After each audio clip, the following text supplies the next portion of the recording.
Não sei se você já adivinhou, mas estes objetos não estão nessa ordem por acaso. O que será que eles estão representando? Será que eles querem dizer alguma coisa? Aqui está dito o seguinte, que depois de economizar algum dinheiro, eu tive uma grande ideia, comecei a estudar direito, me formei em advocacia e me tornei um homem sábio. Entenderam? Olhem só, o cofrinho representa o dinheiro, a lâmpada, uma grande ideia, o livro, o estudo. Essa estátua é o símbolo da justiça e a coruja, o da sabedoria. Não é demais? Olá, professor. Tudo bem, professora? Não sei se você já descobriu, mas no programa de hoje, dentre outros assuntos, nós vamos falar sobre signos, sobre representações, principalmente aquelas que usamos nos mapas. Um tema instigante que você acompanha a partir de agora. Vamos lá?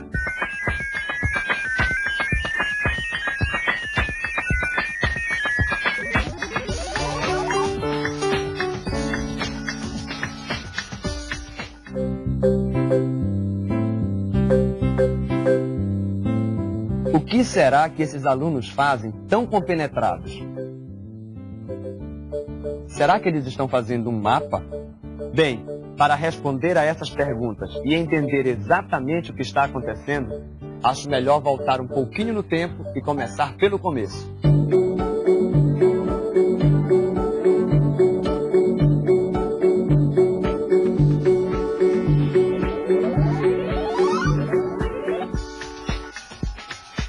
A primeira coisa que o professor Walter fez quando se decidiu por esta atividade foi fazer uma investigação e um estudo prévio da localidade a ser mapeada.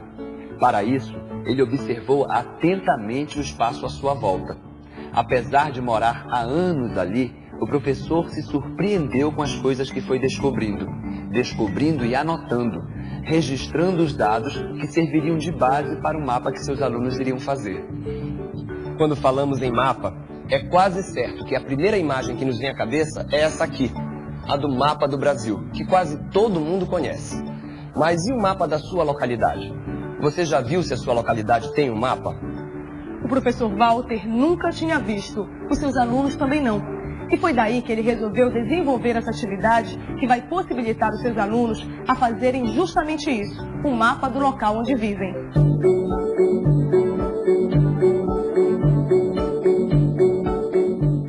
Alguém sabe me dizer o que é isso aqui? Mapa. Mapa de onde? Brasil. Certo, o mapa do nosso país. Para que serve o mapa?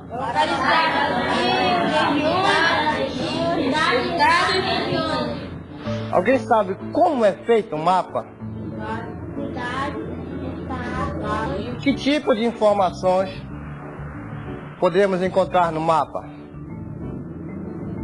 Não sei se você reparou, mas nem tudo que os alunos disseram sobre os mapas estava correto. Mas mesmo assim, o professor não corrigiu. Será que ele estava ensinando errado? É claro que não. É que nesse primeiro momento, o mais importante é despertar a atenção das crianças para o assunto, estimular os alunos a observarem o lugar e a compreenderem a importância da representação do espaço. E é justamente isso que o professor está fazendo. E várias coisas representadas aqui nesse mapa. Por exemplo, o nosso país é um mapa completo. Tá? Nessa parte aqui temos o Oceano Atlântico, aqui o estado do Pará, a floresta amazônica vai aparecer aqui, nessa região, o rio Amazonas, a ilha de Marajó, tá? Essa parte aqui, ó, a ilha de Marajó, já no estado do Pará. Tá? Alguém de vocês poderia me dizer onde está localizada a nossa capital? Observe como o professor envolve seus alunos. Como, pouco a pouco, ele vai aproximando as crianças do mapa. Para eles, a aula parece até um jogo, uma brincadeira de encontrar coisas. Só que, no fundo, eles estão descobrindo a informação mais importante nesse momento, que um mapa é a representação do espaço. Muito bem, já que vocês estão ficando sabidos em mapas, será que é só de países que se pode fazer mapa? Não! Podemos fazer mapa de qualquer coisa, de uma fazenda, de um rio. Que tal fazermos um mapa da nossa localidade? Vamos fazer um mapa das redondezas aqui da escola, certo?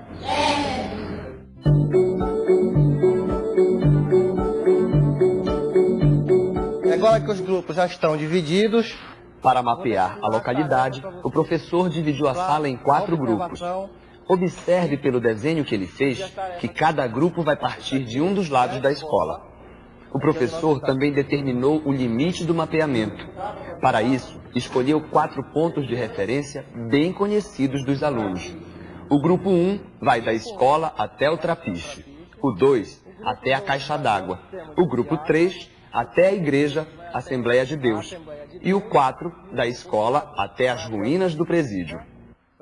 Nesse mapeamento, os alunos devem observar e anotar tanto as coisas naturais, como rios, montanhas e matas, como também devem identificar na paisagem local as mudanças provocadas pelas ações do homem, como suas pontes, estradas e casas. Vamos ver como é que vai ser?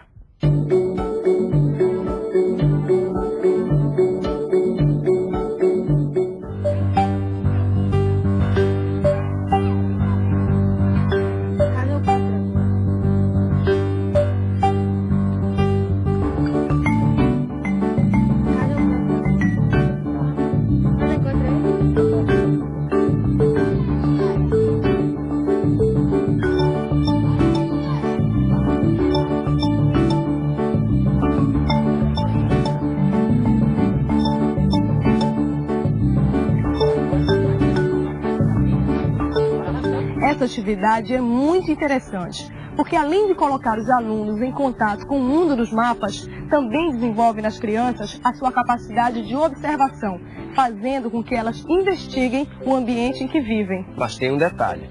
Essa atividade não precisa ser feita necessariamente no entorno da escola. Seus alunos podem, por exemplo, mapear um parque, o centro da cidade, um sítio na zona rural.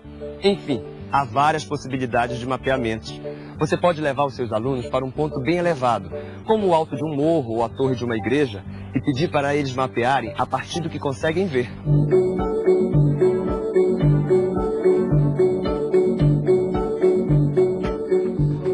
De volta à sala de aula, depois de observarem e anotarem as coisas que existem em volta da escola, os alunos vão registrar essas informações num grande mapa. Mas antes, o professor discute com eles as informações que foram levantadas. Vamos ver qual foi a anotação que cada grupo fez. Qual foi a anotação que vocês fizeram? A escola Bosque, uma mangueira, um taperebazeiro, a igreja de São Francisco, a rua Jada Passarinho e o posto de saúde. Tem uma ponte ainda. Depois de ouvir o relato do trabalho de campo, o professor e seus alunos acabaram concluindo que há no seu ambiente coisas naturais, como árvores e rios, e coisas construídas, como casas, pontes, estradas, fábricas. E uma barraquinha. Um desses comércios tem um nome, né? Arco-Íris. E o outro comércio que encontramos mais à frente, desse lado da rua. Depois de ouvir atentamente as sugestões da sala, professor e alunos decidem representar as coisas construídas na cor vermelha e as coisas naturais em verde. É claro que antes dos alunos começarem a fazer o mapa, o professor trabalhou com a sala vários aspectos técnicos que envolvem a confecção de um mapa. Ele falou que aquele mapa é a representação da realidade, mas não é a realidade. No mapa, a realidade está reduzida. Ela está representada por desenhos simplificados das coisas. Ao fazer isso, o professor explicou para os seus alunos o conceito de escala. Entender esse conceito não é difícil. Esse apagador, por exemplo, se eu fizer um desenho dele em tamanho natural, olha aqui, então eu posso dizer que esse desenho está na escala de 1 para 1, ou seja, a representação tem as mesmas medidas do objeto. Vamos ver como é que ficou esse mapa? Antes de começar a montagem do mapa, o professor arrumou a sala afastando as carteiras. É no chão mesmo. Para fazer o mapa, os alunos emendam várias folhas de papel craft de metro.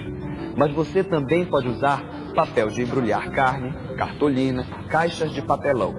Em último caso, você pode até abrir mão do papel e delimitar o mapa com um giz, riscando-o direto no chão da sala. A primeira coisa que os alunos fazem é estabelecer os limites do mapa, desenhando suas ruas e avenidas. Na sequência, sempre orientadas pelo professor, as crianças desenham livremente as coisas naturais e as coisas construídas pelo homem que elas observaram. Como você deve se lembrar, eles decidiram usar o verde para as coisas naturais e o vermelho para as construídas. Então me diga uma coisa. Todos esses desenhos colocados no mapa, esse mapa não vai ficar muito cheio de desenho? Que tal se a gente fizesse desenho mais simples? Essa igreja, Anderson, essa igreja aqui, por exemplo, se nós fôssemos colocar todos os desenhos nesse mapa, ia ficar um mapa muito carregado de desenhos. O que é que define que isso aqui é uma igreja? A cruz. Outra coisa que define uma igreja? Santo. O santo. Além do santo, que outra coisa define a igreja? A torre. A torre. O que mais? Pelo sino. Agora, de tudo que vocês me disseram, qual desses símbolos aqui você acha que representa melhor a igreja? Isso mesmo. Tanto que nos mapas é uma torre que representa a igreja. Legendas. É isso que o professor está trabalhando com seus alunos.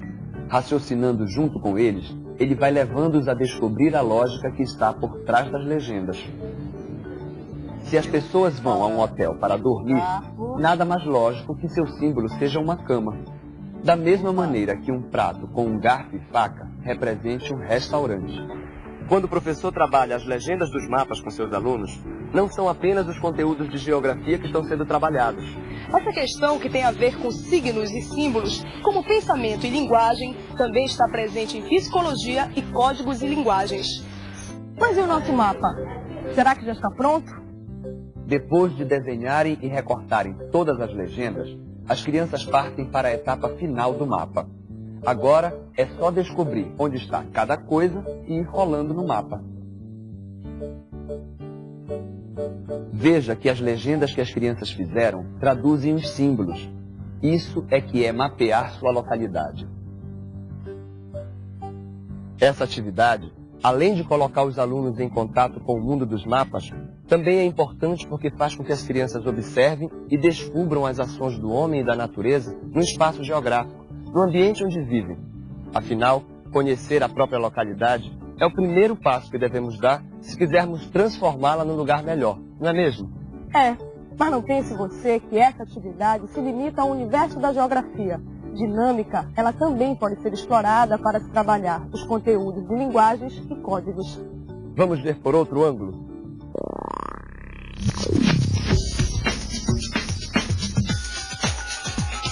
O mapa está ótimo, mas agora eu gostaria de entender melhor este mapa aqui. Quem poderia me explicar? Vai, Rodolfo. Aqui é o hospital, posto de saúde. E aqui é uma entrada, e aqui tem uma mangueira, que significa tapera-baseiro. Mais adiante aqui, que é uma mangueira e uma entrada. Aqui é a mangueira, aqui é o tapera-baseiro, aqui é a mangueira, que é a igreja de São Francisco, aqui é a casa do professor Canto, aqui é o posto de saúde. Mas no fundo, o que foi que vocês fizeram aqui? Mas será que é só através de mapas que podemos representar a nossa localidade? É claro que não, não é mesmo? E isso o professor fez seus alunos perceberem. Afinal, nós sabemos que existem várias maneiras de se representar o espaço à nossa volta. E o mapa é apenas uma dessas maneiras. É possível fazer isso através de uma música, de uma foto, de uma poesia ou mesmo de um artigo de jornal. Vocês acham que a gente pode representar a nossa localidade através de desenhos? Podemos. Vamos fazer isso? Vamos dividir a turma em 4 grupos iguais e pegar as carteiras e formar os grupos, certo? Para realizar a atividade, o professor dividiu a sala em 4 grupos novamente e pediu para que cada um deles fizesse uma sequência de desenhos, uma história muda que retratasse as observações que eles fizeram da sua localidade. Os alunos tiveram liberdade total para criar. O professor, no entanto, impôs uma única restrição. Os alunos não poderiam usar nenhum tipo de palavra. O que vale aqui é a linguagem não verbal.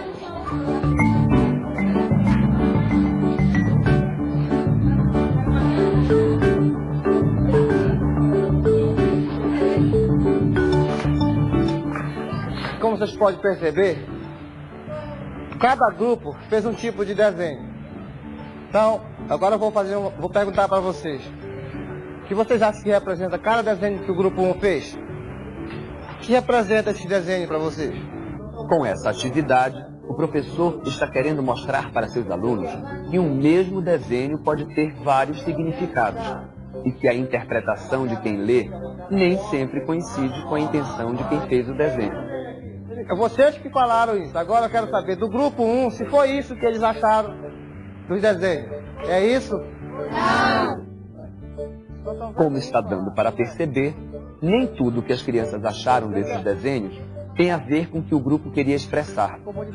Ponto para o professor, que conseguiu mostrar para seus alunos as várias versões que podem surgir de um mesmo fato. E agora, para que não fique nenhuma dúvida sobre essa atividade, vamos acompanhar o passo a passo.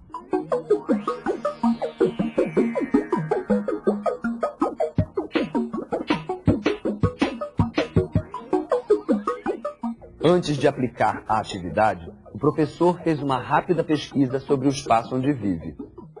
Na segunda etapa, o professor mostrou mapas para seus alunos e começou a explicar como eles devem ser interpretados. Em seguida, o professor dividiu a sala em 4 grupos e determinou, junto com eles, a área em que cada grupo deveria mapear. Os grupos então saíram às ruas, para observarem e anotarem as coisas naturais e as coisas que foram construídas pelos homens no espaço onde vivem.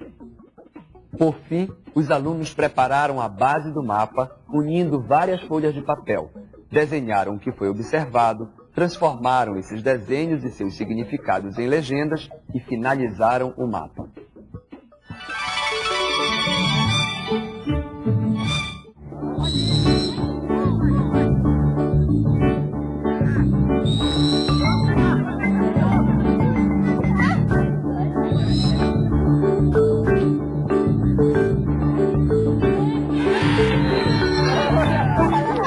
Para muita gente, futebol é isso aí, pura adrenalina. Mas para o professor, o esporte vai muito além da emoção. Pode, inclusive, se transformar em um eficiente aliado pedagógico, até para ideias iniciais sobre números negativos. Epa, como isso é possível? Usar o futebol para ensinar matemática? Pois é justamente isso que a gente vai ver na atividade que começa a seguir. Vamos lá?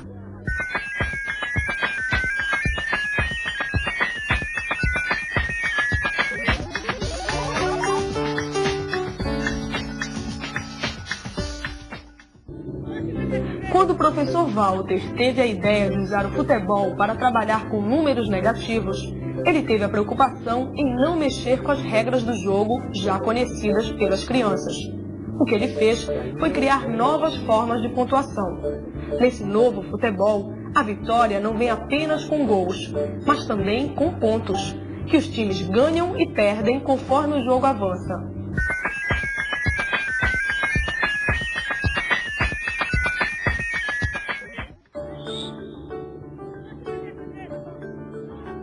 Antes de começar a atividade, o professor organizou um jogo de futebol entre seus alunos. Eles, claro, ficaram super animados. Bom, agora que o jogo acabou, eu queria falar uma coisa para vocês. Sobre as regras do futebol. Qual o objetivo de uma partida de futebol? Fazer gol. Qual outro objetivo de uma partida de futebol? Não tomar gol. Tudo bem, o Rodolfo ficou certo. Numa partida de futebol, o objetivo é não tomar gols e fazer... Além de repassar com seus alunos os princípios básicos de futebol, o professor também aborda o esporte como um jogo de valores. Um jogo em que se ganha e que também se perde. É uma falta dentro da área. O que é que acontece? É o pênalti dentro da área. Que tal se a gente inventasse uma nova regra para esse jogo de futebol? O que vocês acham da ideia? Então vamos O lá. professor combinou com os alunos uma forma de representar os pontos ganhos e os pontos perdidos. Esta é uma proposta interessante para introduzir a ideia de números negativos que serão estudados em séries mais avançadas. Depois de estabelecer as regras do novo futebol, o professor pediu aos alunos sugestões de como representar os pontos perdidos e os pontos ganhos. Após algumas discussões, os alunos acharam melhor colocar o sinal de menos nos pontos que fossem perdidos e o sinal de mais nos pontos que fossem ganhos. Observe como ficou a tabela.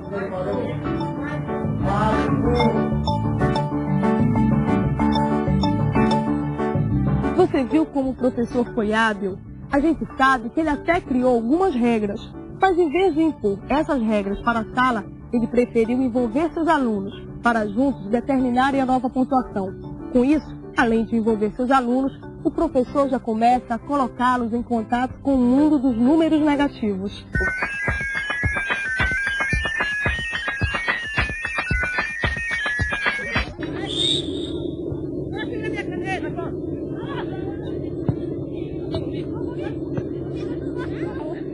Além do cartaz com as regras do jogo, o professor também fez um placar, que é para os alunos irem marcando as pontuações dos dois times. O jogo foi envolvente.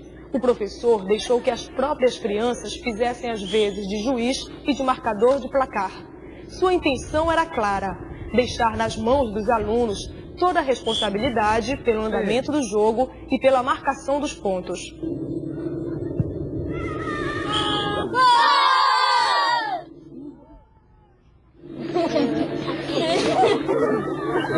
Nós gostaríamos de saber quem foi o ganhador deste jogo com este placar. Isso, vocês mesmos vão descobrir. Mas antes eu queria explicar uma coisa para vocês. Nesse jogo, ninguém perde, todo mundo ganha. Afinal, nós viemos aqui para aprender. Mas isso nós vamos descobrir lá na sala de aula quem venceu o jogo, certo? Sabe que depois desse jogo, até eu fiquei com vontade de estar no lugar do professor. Você viu o abraço que os alunos deram nele? Que carinho que eles têm por ele, hein? Essa é uma cena que vale a pena a gente ver de novo.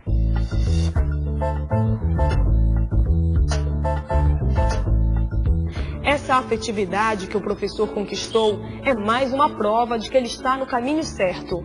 Afinal, a emoção e o afeto estão diretamente ligados ao desempenho dos professores e de seus alunos.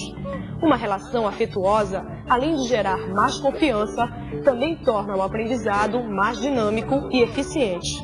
Como você está percebendo, o futebol pode se transformar em uma eficiente ferramenta pedagógica. É verdade, mas existem outras atividades para se trabalhar com números negativos que podem render muito em sala, como o cálculo das temperaturas ou o jogo do questionário.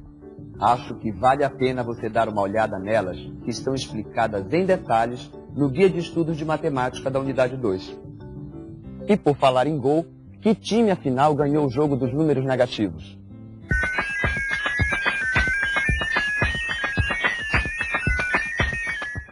Alguém saberia me responder como vamos fazer a soma desses pontos? A gente vê quantos pontos eles fizeram, né? E vê o resultado lá dos chutes a gol, né? Ou quantos eles fizeram, a gente vai somar isso aí. A gente vai ver o resultado da soma. Somar os dois resultados dos dois times.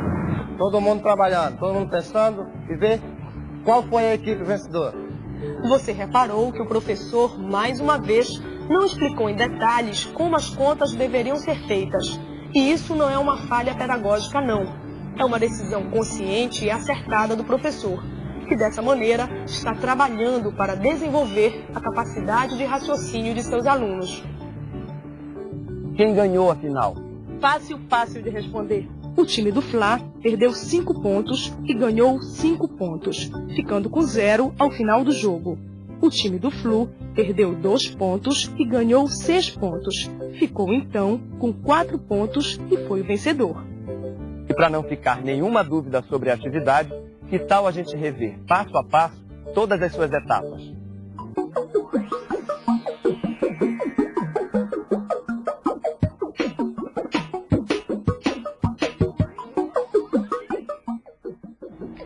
começar, crie junto com seus alunos as regras do jogo e determine sua pontuação.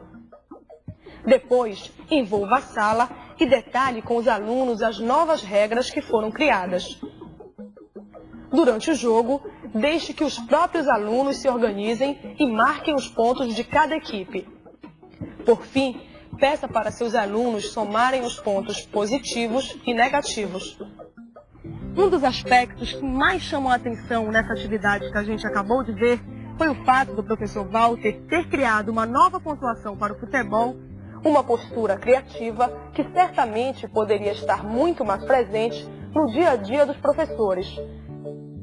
E aí, professor, será que você tem alguma dúvida sobre a importância do seu papel na melhoria da qualidade de ensino? Creio que não, não é mesmo? Afinal, é a partir do seu compromisso e da sua participação que será possível construir esse tão sonhado Projeto Nacional de Educação. Participe, se engaje nessa luta, ajude a transformar em realidade os objetivos que hoje ainda estão no papel. Bem, por hoje é só, mas a gente ainda se vê. Valeu! Até a próxima!